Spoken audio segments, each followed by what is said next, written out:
Сайн байцгаана уу? За өнөөдрийн үзэх хичээл бол цохилт хийх буюу комбинац хийх. За 100 бодол дааманд хамгийн гоё уран нүдлээр хожих аргуудын нэг бол цохилт хийх. За та бүхэн сонирхолтой байх үднээс Наполеоны цохилт гэдэг цохилтыг дурсан байна. За цохилтыг яаж хийх вэ гэхээр 32-оос 28. За 100 бодол даамны дөрмөнд заавалчгүй олно эднэ гэсэн дүгнэлт байна. За энэ дөрөв маш ялгдаж байна. За 3 айдсан 44-өөс 39. Мөн харих олно идэх хэвээр. 34-өөс 43 руу биш. 29-оос 47 руу 2 айдна. За энэ үед цагааных бас нэгэ биш гээд 40-өөс 7 руу идэх хэвээр. Харих заавалч байдаг.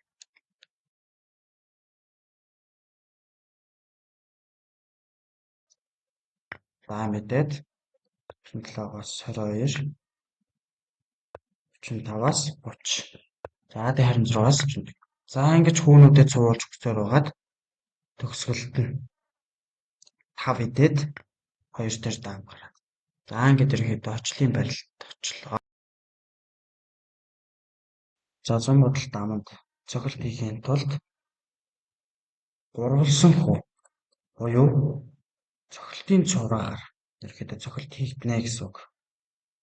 За энэ байдлаас үзвэл энэ гурван хүү гурвуулаа үүрэг гүйцэтгэж байгаа гэдгийг ойлгох хэрэгтэй. Бодлоо цуварч зогссон. За 27 дээр байгаа энэ хүү бол өгөөш нэг хүү. За яах вэ гэхээр 27-оос 21.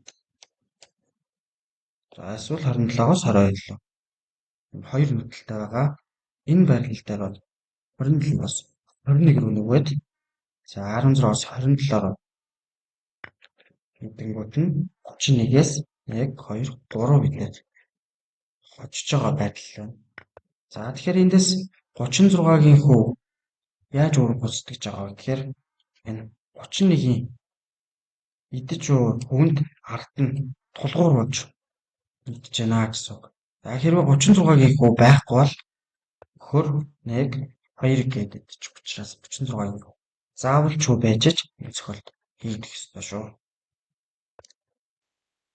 За зарим тохиолдолд 2 хүүгээрч бас цохилт хийж болдог. За тэр нь захын бодлогод байрласан гэсэн үг. За энэ жишээн дээр бол өмнө нь байсан тулгуур хүүний оронд зах хэрэг таарсан гэсэн үг. За яг энэ байрлал дээр 43-аас 38 руу нөгөөд 32-оос 43 руу. Тэгж дахиад 2 идэж болохгүй шүү дээ. Болон таарсан учраас. За ингээд 48-аас 42 татчихна. За мөн ухарж идэх цохилт бас хийж болно 2 хүүгээр. За энэ байдлаас 30-аас 24 тэнгууд нь ухраад ажиллаж. 2 хүү бол ерөнхийдөө захад байрласан тохиолдолд цохилт хийж болно. Энэ байдлаас ч гэсэнтэй харын хүүг ухарж идүүлээд бас 2 идэж болно. Ерөнхийдөө яг энэ тухайн байрлал бүлгийн альж талд баруун зүүн альж талд үүсэх боломжтой. Гэдгийг сайн ойлгох хэрэгтэй. Жишээ маань 3 эсрэг 3 байгаа. За мөн цохилтын цувраа 47 42 дээр үүссэн байгаа. За эндээс хэрхэн цохилт хийх вэ гэхээр за өмнөх бодлоготойгоо төстэй дөө 42-оос 37 руу нүүн. За харын талд 31-ээс 42 руу идэх боломж эсвэл 32-оос 41 рүү идэх боломжтой.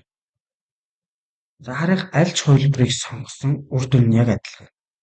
31-ээс 42 руу идэхэд 47-оос 18 3 үедээ тожино.